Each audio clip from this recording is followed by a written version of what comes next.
Okay.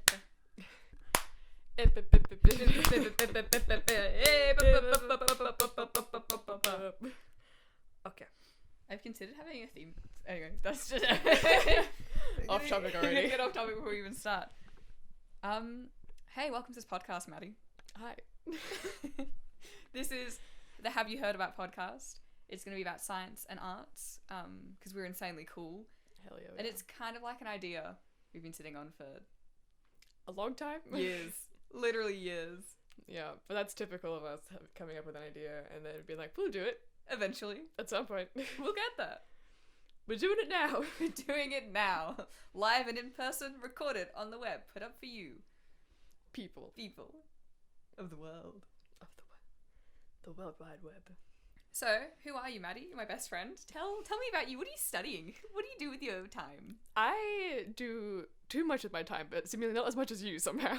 Let's not talk about that. So I study design and film, which is this more simple way of calling it because my degree is actually media communication and communication design. Too much communication. Nobody wants that much communication. I want that much communication. I do not. I have hated telling people what I study. It's very annoying. So I just say design and film because that's essentially what it is. And at this point it's more like animation and film because I'm studying motion design, which is fun. But I basically just make whatever random stuff I'm interested in at any given time, which in quarantine was a lot. I have so many materials for things that I haven't gone through with. That's fine. We'll get Lino there. printing, I'll get there. So you're in 4th year. I'm in 4th year, which would have been my last year, but COVID, we love it. So this is going to be my 4th out of 5. Love that for you. We're almost there. Love to see it. Love to see it. I'll graduate one day. Hell yeah, that's a good attitude. Yeah, but we're getting there. It's not about the end result. It's about the journey. It's about the journey, but not the end result. It's fine. But yeah, so I'm studying that, working at landscape architecture place, doing a film institute internship this semester. So we're getting that experience. And I read a lot of books about whatever I'm interested in. So most of what I talk about in this podcast with whatever book I'm hyper fixated on at the time. Incredible. We love it. More today. That's foreshadowing. Foreshadowing. Lovely plot device. Easter egg for later. Easter egg for my fans. Only real fans will get this. In 5 minutes. Yeah, so I'm the other half of this duo. My name's Ella. I am in my 4th year of a double art science degree because I can't choose. Like you, I have maybe too many hobbies. Just maybe. And I'm just going to commit fully to all of them and see if I have time to sleep. You don't. I don't. But okay. I'm trying. Yeah, I do lots of different things. I'm doing 4 majors, 2 within arts, 2 within science. In arts, it's English literature. Love to read, love a good book. More fiction books than you, though, I'd say. Yeah, mine's like 95% non-fiction at this point. Yeah. And my other one is digital humanities, which is kind of like how society intersects with technology, but also how technology can be used as like a research method. That's just like really cool, kind of like an up-and-coming field. So there's not a lot purely digital humanities. We're kind of just stealing subjects from other areas at the moment. And then in science, I'm doing biological anthropology, which is kind of like the study of how them bones can tell us about humans. So using like scientific evidence to learn about human society and our past and where we've come from and our evolution through time and space. And also science communication, which is why we're here, why I've roped you in to help me on your holidays. Hell yeah. Gladly. I just want to make science accessible. I want to make science accessible for people like you who are like, oh, I'm an art, not a science. I thought a fun byline for this would be like, hi, I'm Ella, I'm a scientist who talks about art, and you're like an artist who talks about science. That's literally so true, though. I love when you're like, oh, I caught up with this person, and I told them about this thing you told me, and they didn't know about it. They're like, how did you learn? You're not a science. And you're like, haha. I absorb things through osmosis from Ella constantly being like, hey, here's this fun fact that I thought would be stuck in my brain forever. Osmosis is a funny word. Yeah. Do you know what osmosis is? It's absorbing thingies into a different thingy. I don't know. Yeah. But basically, osmosis Yeah. is kind of like the free transport of water through like a gradient. So when you put something dry into something wet, and it's like, oh, I want to be a little bit wet, and it absorbs. Like how a towel, if there's moisture on you, it'll be like, you are wetter than I am, therefore I will absorb water. And in chemistry, a lot of the time, to get, like, if you have, like, lots of salt over here, but you want salt over here, you have to put in, like, some energy to make that go through. But water, one of the best substances on Earth, she's like, I'm gonna do it for free. This is not gonna cost you any energy. I'm gonna just do it myself. Hell yeah. We love her for that. That's osmosis, baby. Hell yeah. Not what I meant to talk about today, but here we are. Yep. Here we are. And I thought I'd kick us off with one of the first, like, science things that I learned that I was like, I'm going to tell everybody this. This is so interesting. I love it so much. I'm a researcher in my own time. We were talking before. I don't know how I found this idea. Yeah. Like, maybe you learned it in psych or something in high school. Because it's been since high school. It's been a while. Because we're both in 4th year. Like, it's been at least 4 years at minimum. But I know it's longer than that. You reckon year 9 or year 10? I think year 9 or year 10. So 2014 or 2015 for context. That's quite a while ago. Just a little bit. So I went back and I read the original paper again to see what I could find, how I could share it with you, the listener of this podcast. And this paper is by this guy called Wedekind et al. So Wedekind and all his friends. And it's from 1995, so it's actually pretty old science. Like, it's not exactly cutting edge. I feel like that was a bit of a shocked reaction from you. Yeah. It's like, damn, okay. Yeah. And I feel like I'm always surprised because I'm like, wow, that's recent, or wow, that's old. It's like, I'm never not surprised. I don't know why. As I do in my head that, like, the information comes from this time and it's always wrong. And so if I find out, I'm like, oh, never mind. I will always be surprised. Exactly. So this paper is about determining the attractiveness of men to women. And they were doing this through scent. So they got a whole bunch of guys to wear these, like, shirts for 2 nights in a row, 2 consecutive nights. And then they were like, hey, ladies, smell these shirts and tell us who is more attractive. And, you know, maybe they wanted to find that it was to do with, like, the sense of maybe, like, people who smelled similar, maybe people who looked similar, people who, like, were genetically compatible. And that's kind of what they found, is that the females scored in a pattern of pleasantness. And they said the men's shirts who were most pleasant to them specifically all worked out to be men who had different immune systems to them. Wild. And the way they measured different immune systems is through MHC, which I had to do some research on because that's a really big word. So MHC is an acronym for Major Histocompatibility Complex. Too big of a word. Okay. Basically, it's a set of genes on a chromosome that exists within your body, within all your cells, and they help to code for cell surface proteins for your immune system. So when your immune system's like, oh my god, invader, MHC, we're not saying the big word again, that's too much. Don't need that. don't need that in my life. Science needs to get rid of its jargon. But they code for the set of proteins that are like, hey, is this the bad guy? And it's like the protein that sticks on the surface of the cell, and it's like, is this bad? Check it. And then the body checks it. It's like, no, that's just normal one. You're like, okay, chuck it away. What about this one? Is this the bad guy? Is this the bad guy protein? Is this, hello, pathogen? Kill it. And it, like, holds it up. The immune system assesses whether it's, like, helpful or not. If it's unhelpful, then the immune system's like, we better prepare our soldiers to kill all the bad guys. Kill them all. The immune system's wild. So basically, that's that. And not everyone has different, but there are different types of MHC who code for different types of things who show the proteins to the world. And they work in different ways. So, in terms of, like, survival of the fittest, in terms of, like, hey, I want my offspring to be better than I am, like, genetically, you want your partner to have different MHC, so they have a different way of showing the bad guys to your immune system. It's like more data to work with. Yeah, more data to work with. If something goes wrong with yours, you know, you have, like, a different, like, a backup. Genes are kind of, like, all about backups and redundancies, and if you get, like, a bad gene from your mum, you hope you have a good gene from your dad who can, like, make up for that, so you end up functioning pretty okay. You want your immune system to function. And this study of attractiveness, of all things, found that females loved males' scents where they had different MHC receptors to them.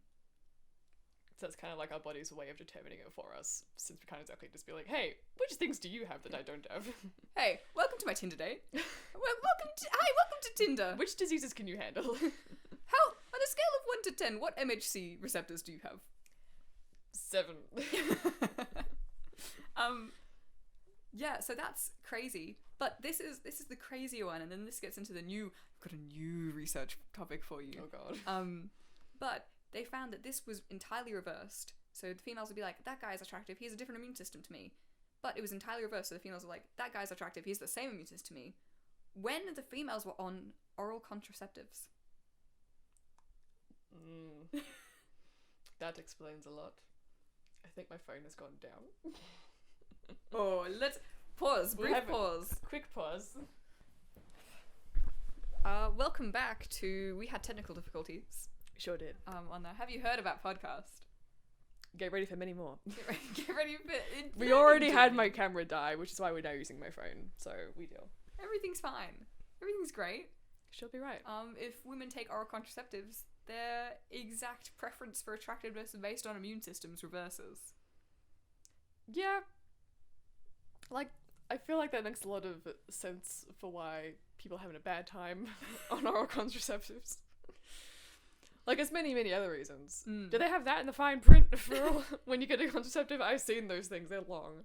It's yeah, like, especially in America. It's like, hey, by the way, this might make you like the people that are bad for you. In terms of immune systems. In terms of immune systems, but it's still important. Yeah. So that's a whole thing. But basically, MHC...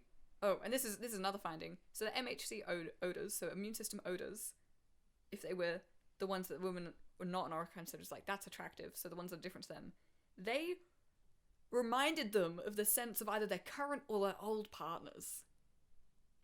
So that suggests, like, a really big pattern in the dating world, in society, of women being like, oh, you smell different to me, I'm gonna date you. And in a study, that pattern was revealed that it's been kind of, like, silently being a factor that we haven't really considered in attractiveness. Unfortunately for you, you have to consider it, because the first things I asked you when you started dating your boyfriend was, does he smell good? Yeah, it's quite funny considering my first relationship is well after you told me this information, and so I was highly aware of it from the start, which is very annoying. But yeah, I remember, like, that was one of the first things you asked me, and I was not surprised. But, like, I feel like your exact response was, yeah, I'm waiting for you to ask me this question. Yeah, I was fully anticipating this. And, like, yeah, smells good to me. Incredible. Just before we recorded this, I was kind of, like, writing notes, and then I was like, Maddie, I should have sniffed your boyfriend so we could have, like, some data for the kind of, like, this little tiny podcast. A totally normal sentence between two friends. This is the ideal friendship. Because, cards on the table, we smell bad to each other. Like, we do. That's how it would be. Yeah, and I have, like, a fructose intolerance. You're pretty sure you have the same. We both have very similar medical issues, so it checks out. It checks out that we would have similar immune systems too. And our body's like, hey, don't have a child with that one, because you both have the same problems. What a shame. What a shame. Would have otherwise, but to smell bad. Guess we'll just have to be best friends instead. What a shame. What a shame. So that's kind of like the original study that kind of started me kind of like bombarding your life with fun science facts, because you listened to me, and then I took that as positive reinforcement. I think it also is just a thing that's very you, because it's like, you like to, you know, just randomly bite people, lick people. So if I don't interested in how scent can be a factor in attraction, makes sense to me, because it's like, yep. I heard recently that bite is kind of like a response when something's like overwhelmingly cute, you know, like something's like, you want to squeeze it, but like a bite is like I don't know how to process, like, so I would just eat it. Chomp. Chonky. So that research is from female sniffing shirts that guys had worn. And in 2001, so again, a little while ago, Singh and Bronstad did kind of like, not the opposite test, but a related test, but they got women to wear the shirts. And they made sure the women were all not on hormonal birth control, so they took that as like a limiting factor out of it. And they made them, it was like a 6-month study, made them wear clean shirts, had to use unscented soaps. They weren't allowed to sleep with anybody in their bed. Like, there could be females, males, or pets. So they really tried to kind of like make this scientifically possible and plausible. So they made these women wear a shirt for 3 consecutive nights and then put it in the freezer to preserve the scent. I hate that so much. It's kind of funny. And what they did is they were like, there are these two phases during like a woman's like cycle, menstrually in terms of ovulation. There's one called follicular, I think. And that's the period or time between the period and ovulation. So right before you ovulate, which is when the egg makes itself available to sperm, and that's the most fertile period where you're more likely to get pregnant and have a child. And then there's the luteal phase, and that is after the ovulation, before periods, coming back around in that cycle. Okay. So what they do is they ask the female participants to put on the shirt for the 3 days of the between period and ovulation, and then the 3 days between ovulation and period. Put them in the freezer, and then later, when they'd collected like all these t-shirts from all these different people, they're like, "Hey, male participants, smell these shirts and rank them for attractiveness." And the original study that we were talking about before, they just made the women rank the shirts in terms of pleasantness. These people went all out. We had 3 categories. We had pleasant, we had intense intensity of the smells, and then sexy. So sexy. Men were asked to rank these shirts on a scale of 1 being very unsexy to 10 very sexy in terms of sex. And what they found was that the follicular phase, so the one before you ovulate, is hands down most attractive to men. So pretty much like a statistically significant portion of men were like, "Hey, that scent, you didn't tell me that she's about to start going into ovulation, which is when she's more fertile, but we all can tell that is the most attractive scent to us." Convenient. But here's the thing, right? It's kind of like a scientifically held belief, or like a societally held belief, that female ovulation is like a concealed journey, like a concealed moment. Nobody knows when it's going to happen. You have to use like tracker apps or give people your data, or doctors have to tell you. What if noses know? Like, what if our brain knows and we don't know that we know? Like, so on a subconscious level, you do know if someone else is, at least, or whatever. Yeah. And yet we have all these things to be like, track your period, figure out when it's coming. But we just actually know the whole time. Yeah. Without realizing. So the guys didn't know that it was like an ovulation surrounded scent test. They thought that these people were like, "We gave you shirts of attractive and non-attractive women," as if that's something that can be measured. Yeah, literally. So is female ovulation really a concealed thing? Is kind of the question that this study brings to forefront, instead of like, "Oh, we'll just do like who's attractive, maybe it'll show like immune system's the opposite way around," but it's fully for guys ovulation based rather than immune system based. That's wild. Which is really interesting in terms of like how much more time and resources a woman has to invest per child, especially for humans. 9-month incubation period, that's a long time. It's too long, but okay. Purely like in terms of survival of the fittest, trying to get as many offspring on the planet as you can so that your genes survive, because that's what kind of like evolution and survival is all about. Guys have a less investment time period during incubating of the child, before it is born. So they could go and get so many people pregnant, and for them, a survival is best for their genes when they can guarantee that the people they copulate with, the people they sleep with, the people they have babies with, are going to have a baby from their mating. Yeah, that makes a lot of sense. Whereas for women, you want to make sure your baby's going to be okay, because you put a lot of effort into that. Yeah, like, I want the baby to live. And the fun thing about this is science is a fairy tale. It's all about the best known data and the best known research to support what we know now. So that's fun.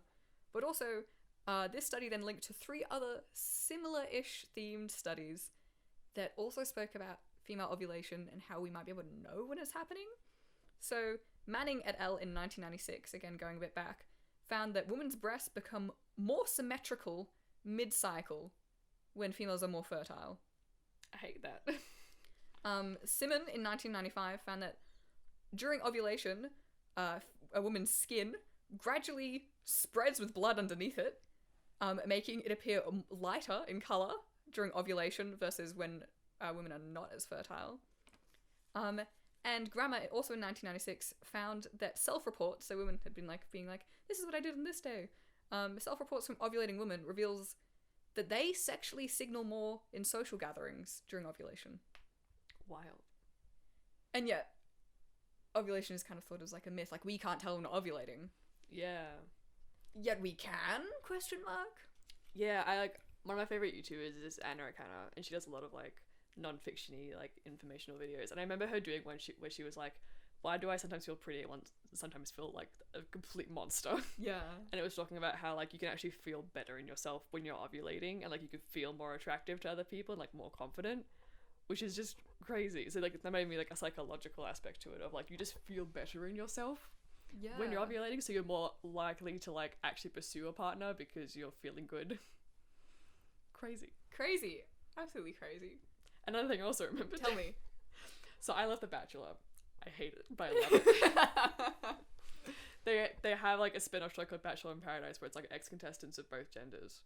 And they had a contestant come in late to the show, and before meeting anyone they had her sniff all of the men's shirts.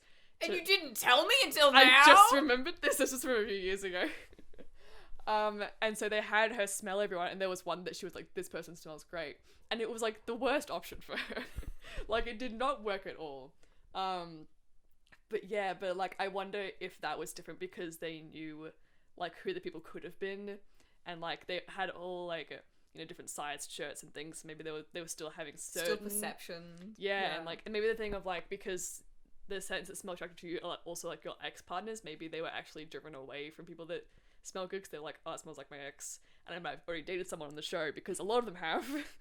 And so maybe they actually ignored certain ones that did smell good because they were I don't want to potentially go with this person. Yeah, there's so many variables there. Yeah. Did they even make all the contestants wear or use scentless shampoos that was just their scent? Yeah, exactly. And so all I know is that they all wore blank white t-shirts. I don't know how long they wore them for or anything, but it was here's the shirts, this is what they wore. Oh no, it wasn't even white shirts, it was just the random Hawaiian shirts they were wearing because it's a tropical setting. So it was just, I'm pretty certain, I haven't looked this up because I just remembered 10 minutes ago. You're gonna get Bachelor fans come and hate us now. Exactly. Actually they all were white v-neck shirts for your information. But yeah, so it's I don't know how well controlled it was, but I found it interesting because I remember the person they picked, I was that's not gonna work. And sure enough, they did not go well together. But yeah, so they went on a date together because they were this is the person who biologically could be the best for you.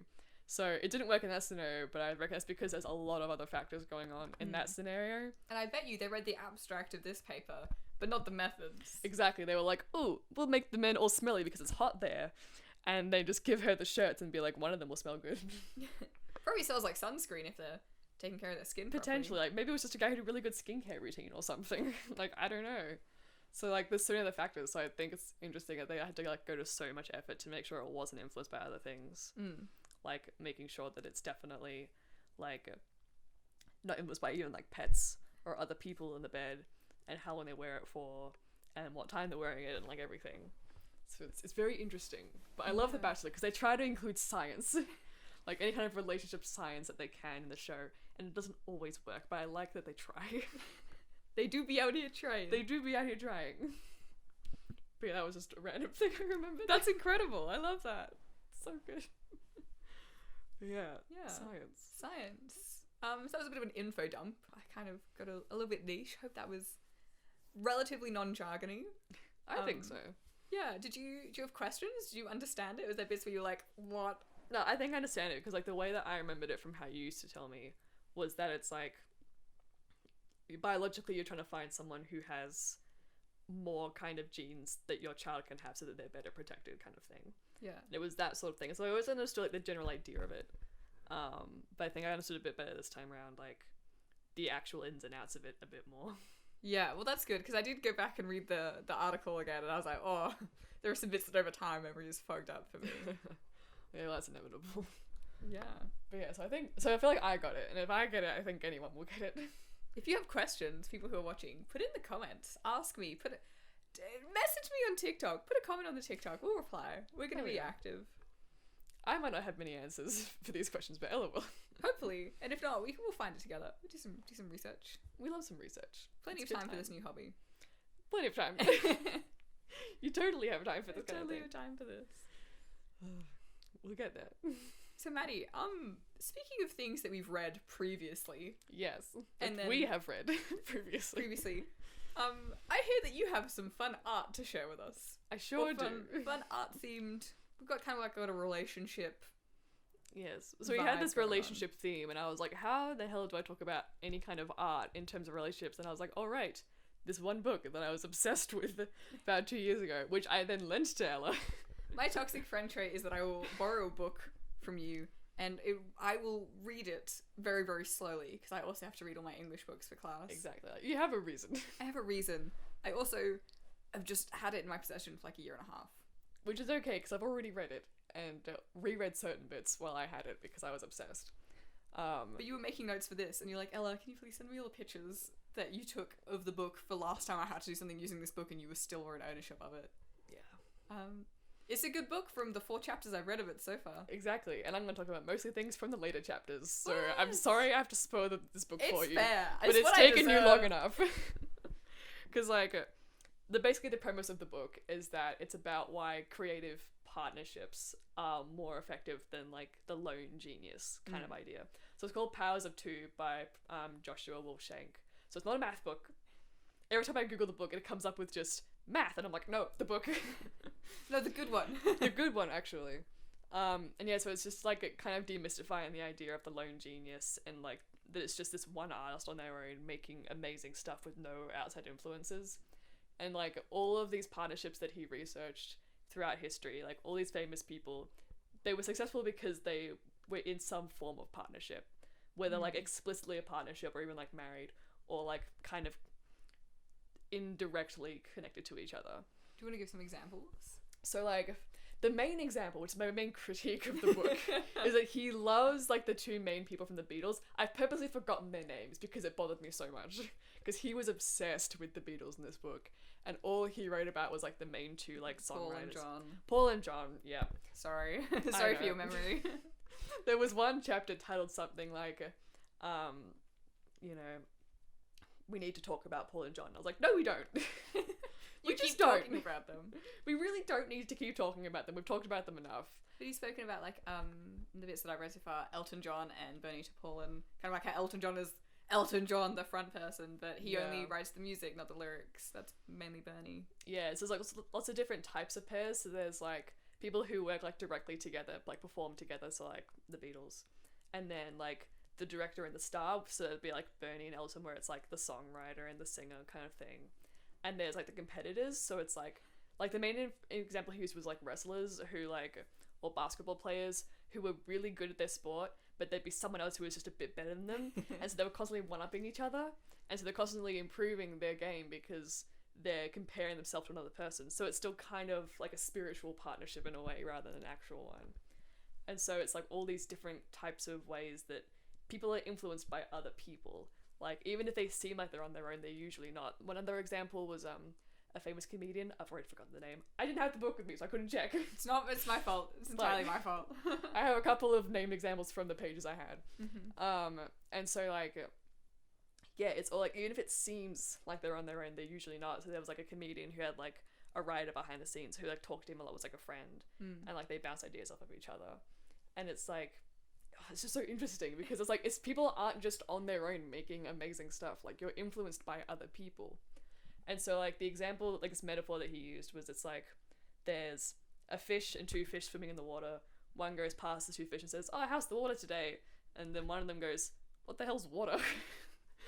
Because it's like, it's all around them, that's their life. Like, they don't think about it. It's just, it exists, it's there. They don't know that it has an impact, that they need it to live. And he said that for humans, our water would scientifically be air, but personally would be social influence, because we are extremely impacted by other people that are around us, but we like to act like it isn't, which is really toxic for creativity, especially because we need other people to like inspire us, to motivate us, to bounce ideas off of, to work with, to collaborate, to learn new things. Like, it's so important. Like, we need other people.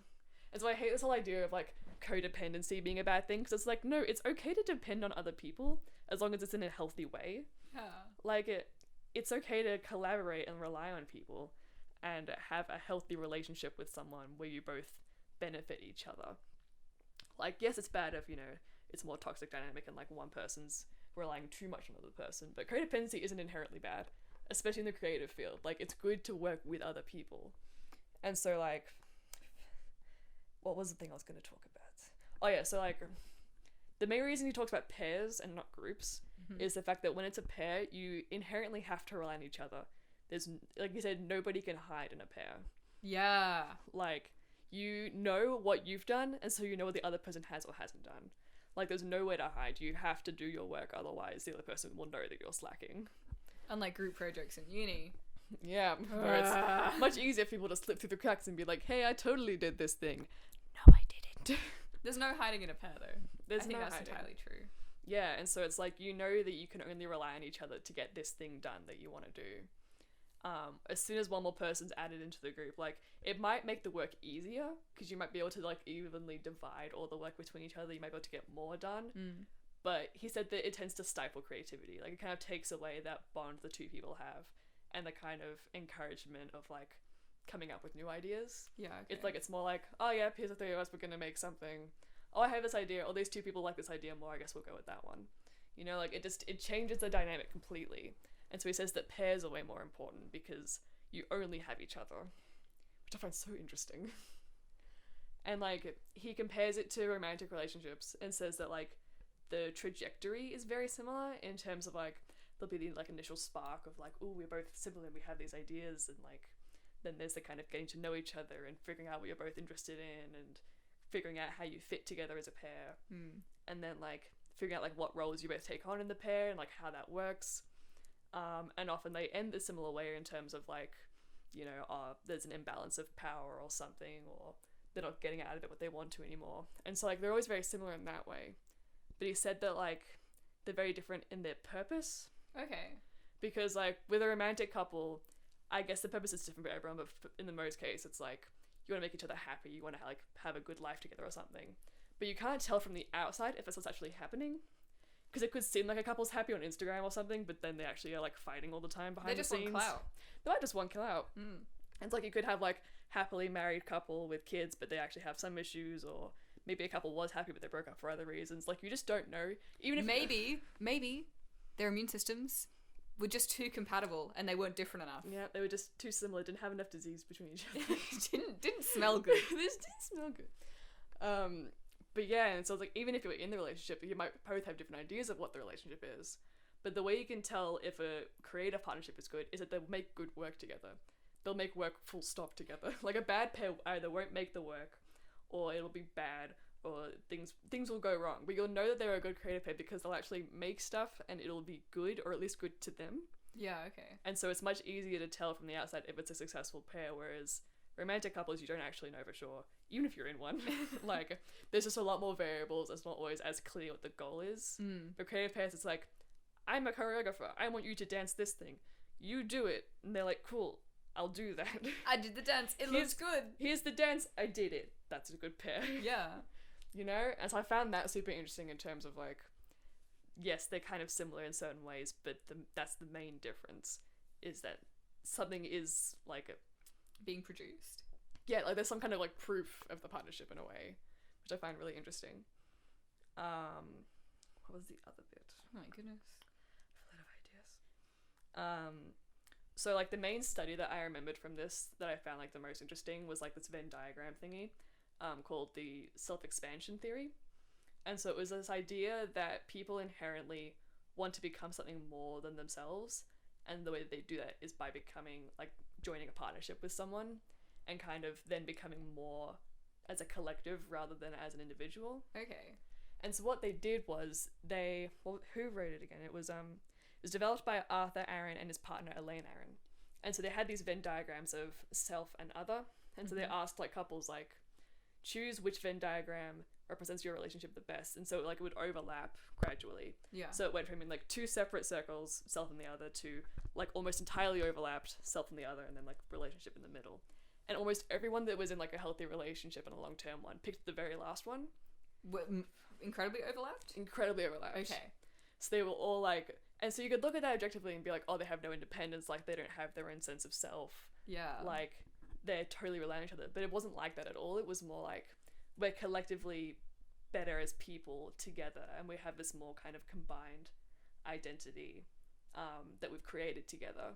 And like one of the artists that they like did this with, what was her name? It was Robbie Bear. I don't know if I'm pronouncing that right. It's spelled weird. But she criticized it because she said that the circles kept the same scale as they combined, and she thought that the circle should get bigger as it overlaps. Oh! Yeah. Big brain, yes. Big brain time. Enjoy that. Because it's like we're becoming more as we grow together. Like it's not just that we're two people melded together. We're becoming something more. When You're we work adding together. mass to who you are and who they are. And so I found that super interesting. And like another way that they kind of showed it was they'd ask people to describe like adjectives of like themselves versus like when they're single compared to when they're in a relationship. And they describe themselves in more words when they were in a relationship. Interesting. Because they had like a better understanding of self when they weren't on their own, which is so cool. Whoa! It's like you become a better version of yourself when there's someone else there to support you and for you to bounce ideas off of and like just share life with, which I love because it's like, and it wasn't like exclusive to like romantic relationships, but just any kind of partnership. It's like if you're working with someone, you're close with someone in some way, whether it's like family, friends, relationship, anything, you become a better version of yourself because you're kind of allowed to navigate the world safely because you have someone with you. Yeah. And I love that. I feel like when I think about partnerships creatively is that you've always got somebody to fall back on, to be like, hey, what do you think of this? Like, and you just know in a partnership you can't hide. You're like, have my back, and they're like, I've got your back. I've always had your back. I've always been there to catch you. I've always been there to catch you, so you can kind of like take more risks because you know at the end of the day there's somebody who loves you and will pick you back up. Exactly. If and when you fall. And it's just so good. And like he had those different metaphors for different kinds of partnerships, and the one that like I think we fit the best is the container and the liquid. I can't remember if you got up to this bit in the book or not. Oh, I don't think so. So the idea is like, so I think you are the liquid. So the liquid slush. Slush. Liquid person is very like, they are just like bursting with ideas, inspiration, and they like constantly want to make new things, and they're always, you know, being inspired by new things. But if they don't have anyone there to help them, they kind of overflow and they spill onto the pavement. I'm everywhere. She's everywhere. Because they just have all these ideas, but they don't usually have the way to channel it into a final product. And then there's the container people, me, who like are very structured. They know the processes of things. They know how to get stuff done, but they don't always have the ideas. This is everything. I know, right? Because I've always been like, I feel like, not that I'm the dreamer and you're the doer, but I was like, Maddie, I've got this idea. I want to do a podcast. Let's incubate on that idea for 10 years. And then out of the blue, I'm like, hello, I'm coming home next week. Can you bring your microphone and your camera set up and your expertise in like actually getting things done and make my idea true? I'm like, yeah, I can do that. And it happens. It's happened. Here we are now. But yeah, and so it's like the container person, like they kind of like a vessel for other people's ideas. Like they kind of need to help somebody else bring their idea into fruition. Because it's like, I have the structure to make something, but I often don't have the kind of drive to like come up with the ideas myself. Like I sometimes do, but like why I love sometimes. Like I'm better like, you know, with university, like giving an assignment, like here, do this. Here's this thing we want you to do it. I'm like, okay, I can do that. If I have to come up with something completely on my own, I have to be inspired by something else. Like Bo Burnham. I love Bo Burnham. All your zines are like the coolest thing I've ever seen. Yeah, like almost all of the zines that I've made have been based on something else I've been inspired by. You're using other liquids as your liquid.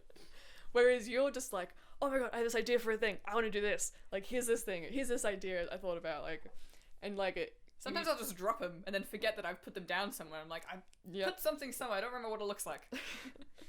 But it's there. I know it is. But yeah, it's like, I think part of why I like film editing is because I like taking someone else's footage and like making it a reality. I hate the process of filming things myself. Like, I don't want to have to be a director. I don't want to write a script and make the people act. I'm like, I just want to get that stuff and then make it into the final thing. I love doing that.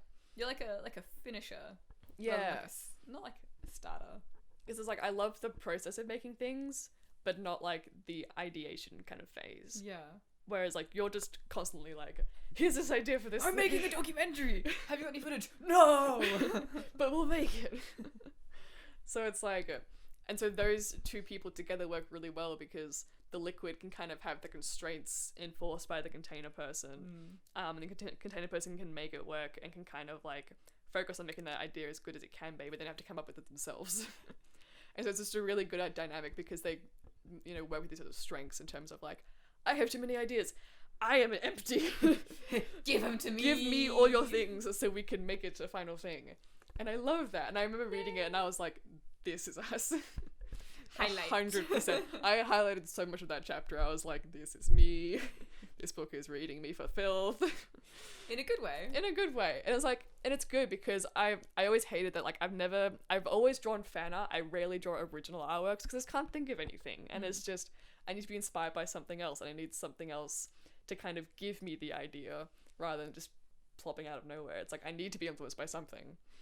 And like, you have so many ideas that it ranges into mediums that you're not comfortable with. Oh, I'm like, I'm gonna do this. And you're like, have you ever done VR? No. You're like, I love this thing. I want to do watercolor. I haven't done watercolor before, but I'm gonna do it. I don't know how to paint. But then you're like, Ella, you've picked the hardest paint because you can't fix your Yeah, I mistakes. was like, if you did acrylic, you could just cover it up. And you're like, but no, but watercolor's cool though. And I'm like, you're right. And so you have so many ideas that they overflow into areas that aren't your expertise. yeah. And so you go to other people to help you with those ideas because you go past your limits. I don't have any limits. I'm a liquid. You're a liquid person, whereas I am a limit. I'm like, I can do these things. I will help you do them. And I think that's just a really good dynamic because it's like you don't have to inherently be good at doing both of those things. You don't have to create the ideas and know the exact way to do it and do all of it on your own. You can rely on other people. This is giving me serious flashbacks to like art week every year at high school, where we'd enter the art competitions together. Oh my god. And I just remember, I don't know which one it was. It was like the one of, I don't know what the theme was. It was like we did a carrot person in the ground. And I had like this intense idea. And I was like, can you just make this? I didn't help at all with the making process. I was like, can you just draw this? I was babysitting and I was drawing up this poster while I was babysitting and I was like, yep, this is what we're doing. Yeah, because was it 24-hour art challenge? Yeah, 24 hours. Yeah, because we'd be given a theme. And I think every year we did it together. I don't think I ever entered by myself. No. We won the very first year we entered? Second year we entered? I think maybe second year. Yeah. I think year 7 was a really random one we did. Was that the one where we just got like, we just accessorized like foam heads with Ashley? That was the first one. We were a trio, it didn't count. It didn't count. That wasn't a pair, so it didn't work. The first time we were a pair, we won. And we got like a box of favorites. I think that was when we did like the desk photo. Yeah. And like, I should remember these better. I can like see them in my head, but I don't know what they were. It was a photo of my desk being really messy, even though I tidied it for the photo. And it had like that Rick Riordan, Percy Jackson quote, if my life is going to mean anything, I have to live it myself. Yeah. And we wrote up like a description of it. I think I drew like a picture on the back because it was like a 2-sided poster. Oh, you then drew the desk that I took the picture of. Yeah, I think like we made it more metaphorical or something. Yeah. But yeah, like I would never have an idea for what to do for those things because I was like, I'm overthinking, I don't know what to do. And I was like, here's this idea. We have to commit 24 hours. We just got to do it. And it's like, yeah, we just get it done. And we're like, here we are.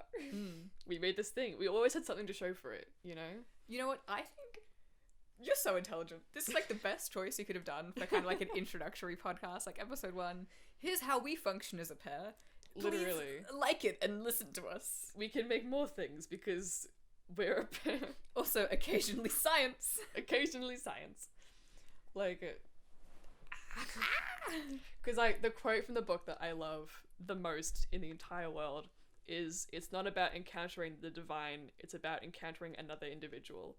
Like, it's not about some like creative thing just looking down you and being like, here, make this thing. It's like you just find someone who inspires you and is like, hey, I want to make shit with you. Like, let's just make stuff and just have a good time, you know? Yeah. And like, I love that so much. Don't make me cry the first episode of the podcast. Jesus, put that somewhere else. Here are some emotions. Congrats.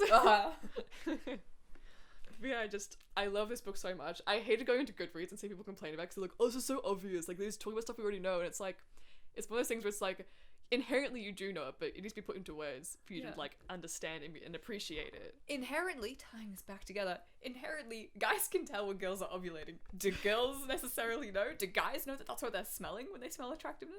No, No. but it's there. It's there. And it seems obvious that we would be able to tell. And it seems obvious that we would be able to tell when a good partnership happens.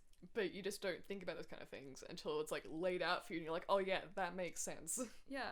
Like I always knew that we were a good pair for creative things, but I never understood why. Or like how it functioned. Yeah, whereas now I'm like, oh yeah, she's liquid and container. She's coffee and mug. And this is why we should listen to this podcast, you know? Exactly. We've got as my byline that I've created, I'm very proud of, alliteration in there. Niche knowledge for everyone's ears. Hell yeah. We found these cool like academic sources, these amazing books. We watch so many YouTube video essays on so many different things, do so many Yeah. different classes on different topics. We're gonna digest these like expert opinions and kind of spit them back out at each other, but also to you, our Yes. loving, adoring fans In a way, and audience. in a way that's accessible for people, because we know like I have to communicate things that you might not understand because I'm doing a completely different degree to you, and Yeah. vice versa. So like, if we can both understand it, then you can also understand it. Yeah, and if you don't understand it, give us questions. Yeah, tell us, because we can. We want people to learn things. That's the whole point. We'll all learn together. Imagine the SpongeBob rainbow. That's what I was just thinking of. Imagination. Yeah, it's just, we just want to learn stuff with people. with each other. Because that's all we've done for most of our friendship is just, hey, have you heard about this thing? Have you you heard heard about? So this is our dynamic we've always had, so it makes Sharing sense. it with people. Yeah. Come on a journey with us. Come on a journey. Will it be coherent? Hopefully. We'll see. We'll see. Like, we might have weeks where the theme is consistent or weeks where it's totally opposite. But that's consistently inconsistent. And I'm okay with that. Checks out. This is a disclaimer. This is going to be a pilot version of the podcast. We're going to Yeah. do, I think, 3 full episodes together and then see how it goes, Refine it further. refine it further, do some extra content on the side, do some TikTok challenges, some trends. Yeah, and then use this to probably make this end product better. Hopefully using an It's actual just a little camera. baby right It's now. a little baby. We gotta take care of the little We baby. gotta nurture the baby so it can grow. What immune system do you have? A bad one. No. What are your sermons so it can grow? Oh, that's an old reference. That's an old That reference. just came out of my head. Yeah. Yeah. Join us next time. We're gonna be talking about plants, Yes. I'm still thinking of something for that.